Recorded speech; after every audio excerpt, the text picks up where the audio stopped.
A very good morning. This time around, it will be good morning to everyone. I understand this event is being attended by around 150 young people. Of course, I'm excited to be here virtually.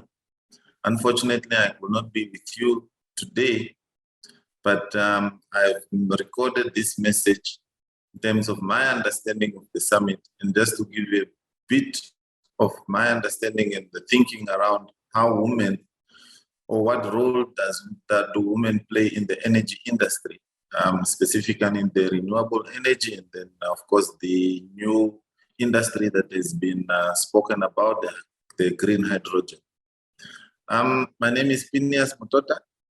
I'm from Windhoek, Namibia. I work for the Electricity Control Board of Namibia. I'm the General Manager for Economic Regulation. I've been in the industry for about 20 years now, in the regulations sector. And my specialty is more on the market, electricity markets. So perhaps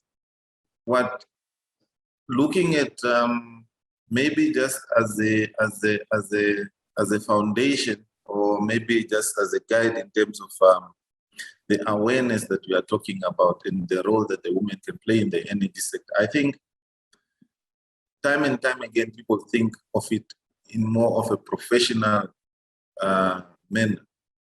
What sort of industries can I work in, and so forth and so forth. But we tend to forget that it's the women and the children and everybody else in the rural areas that has a role to play in the energy sector.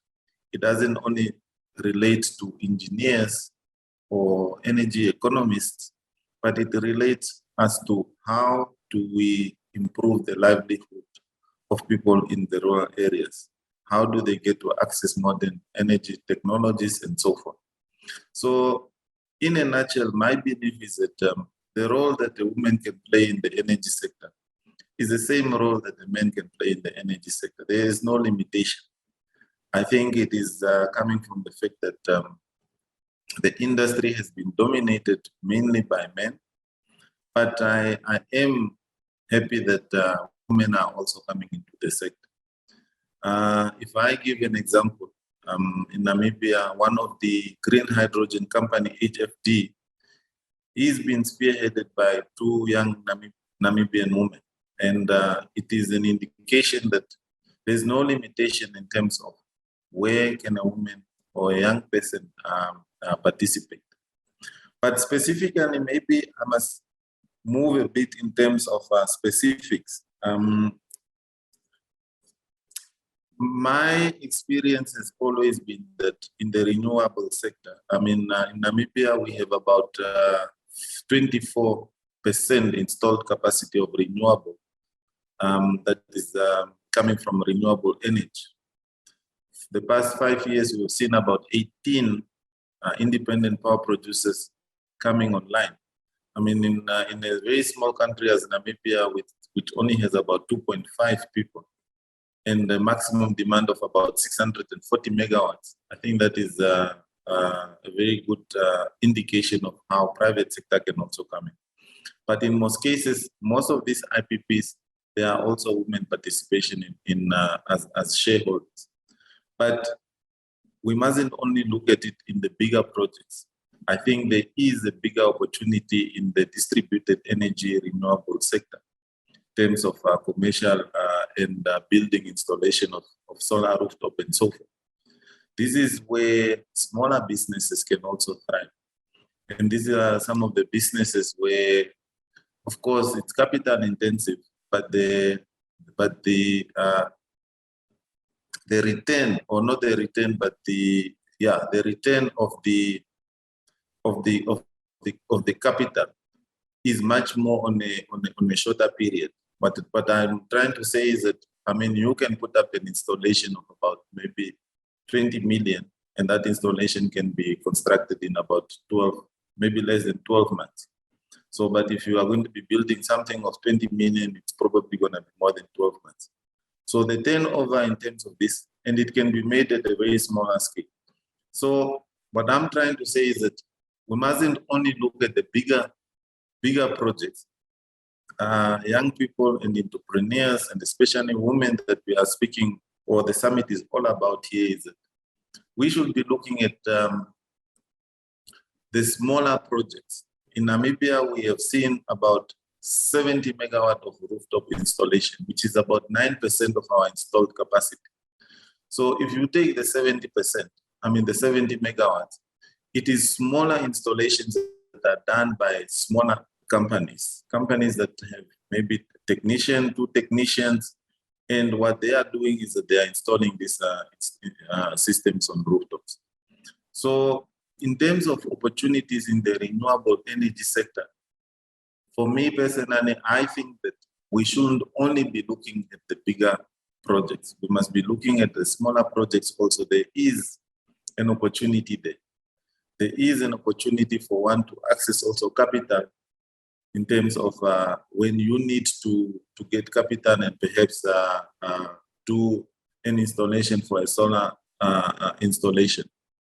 But moving away from solar installations, distributed electricity resources, we can also, if one is thinking from an academic perspective, there is a variety of academics or qualifications that one can actually get into.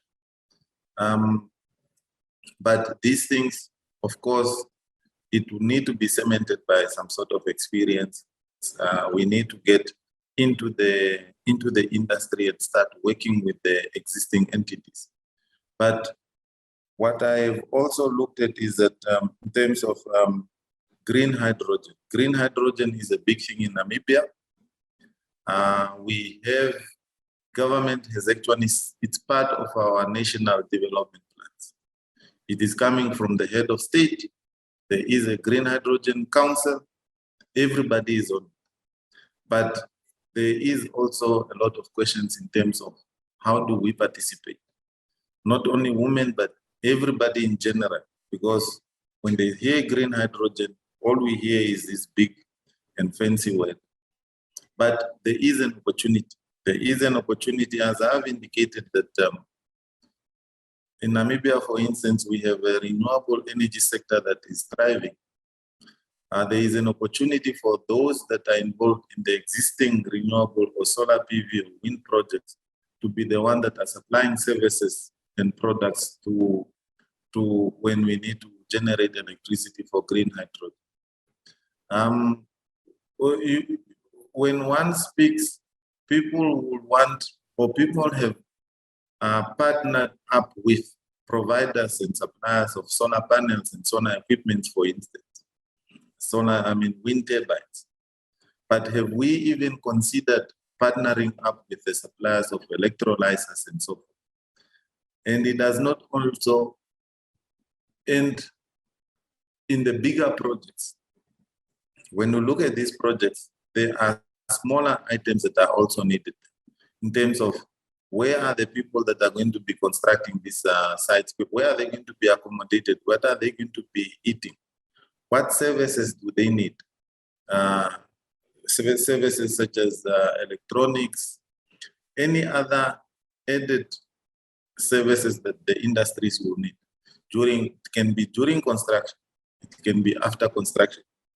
So as a young person, I tend to believe that there are bigger opportunities when you look at the value additions to the bigger picture.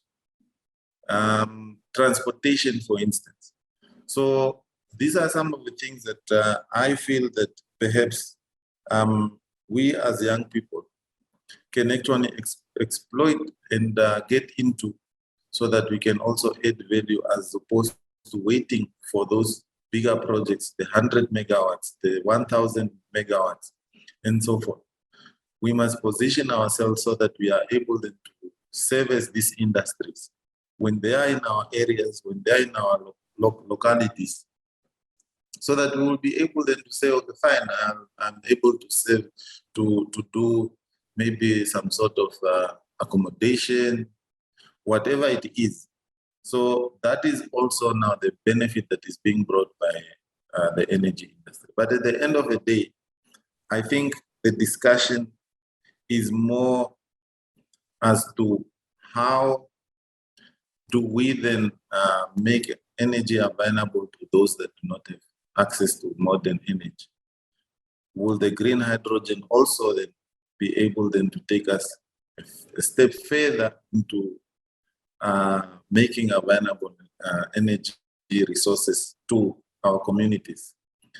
Perhaps yes, perhaps no, but I believe that, for instance, in Namibia with the green hydrogen, we are going to be generating a lot of electricity and then producing green hydrogen, ammonia and stuff. Government through taxes and through other revenue mechanisms is going to get additional revenue that then will be able to electrify our areas. The one thing that perhaps of interest to me is that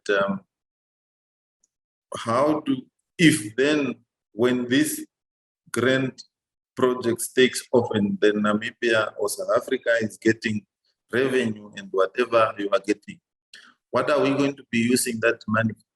Are we going to be using it in other sectors, or do we then sort out the energy needs for the country first?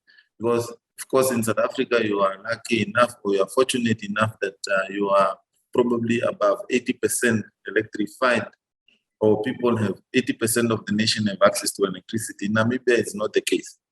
So those are some of the discussions that needs then to come in so that the nation as a whole can then benefit from these initiatives. But all in all, what I think, I believe that young people, women, men, everybody has the same ability and an opportunity to contribute. And I think it shouldn't even just be about the women, but I do believe and I do understand that I think Maurice's statement was, or it was one of the statements that women and children in rural areas are energy producers because they tend to be working a lot. They go in the field, they go and collect wood, and then they do all sorts of daily activities, meaning that they are the one who are producing energy. When a woman or a child is walking to a well to get water, how efficient is that? They are using energy. So the idea is that we should come up with mechanisms, and it's from entrepreneurship that we should come up with mechanisms how to make life easier for everybody in rural areas, not only in rural areas, but also in urban areas. But once we get there, how do we then use that energy effectively and productively? How do we make not only our life easier, but how do we generate an income out of it? Because in my country, there are some areas that were electrified. We are given about 10 units of electricity after electrification has been concluded. You go and check after 6 months, the person still has 6 units of electricity. They've only used 4. So was it really worth it? Are we using that electricity productively? So I think in a nutshell, those are some of the comments that I have that I wanted maybe perhaps to share. It would have been, I'm sure that it would have been a good engagement if it was, if I was also amongst you there, and then we can engage on some of these issues. But I think there is there is an opportunity, and I think the future is promising in terms of renewable energy and, of course, green hydrogen. When we speak of energy, of course, there has been some discoveries in South Africa. I think, if I'm not mistaken, if it's Totan or it's Shell who discovered some gas reserves. Not long after that, Namibia has also discovered some oil reserves. As young people, how involved are we to understand what is happening? Are we also ready to contribute? Are we ready to also be part of those discussions and make it happen? Or are we only waiting for somebody to come and tell us that it's proven, the reserves is fine, and this is what we are going to be taking out? Or are we equipping ourselves academically and just by pure reading, by pure education ourselves, what it is that is there and how we do benefit? I think at the end, we shouldn't wait for somebody to come and tell us what we should be doing. I mean, there should be guidance, but it should come from ourselves. Again, I think there's a lot of opportunities. I know that watching a video for a long time might be a bit boring, but I think as a contribution, that is my part that I just wanted to share with you, that there are enough opportunities, and the discussion should continue. This is a good platform for sharing of ideas, and it shouldn't end here. So I would just like to take this opportunity to wish you all the best, and I'm sure that the discussions are going to be fruitful. And if there's anything that you probably would like to follow up with me or with Namibia specifically, please feel free to contact or get the contacts from the colleagues, and we can engage. On the last front is that maybe the one thing that I did not speak on is the issue of legislation and policies. It is very important that our governments put in the legislations and the policies in place for us as young people also to get involved. If the policies and the legislations are not conducive enough for us to participate, we will remain outside.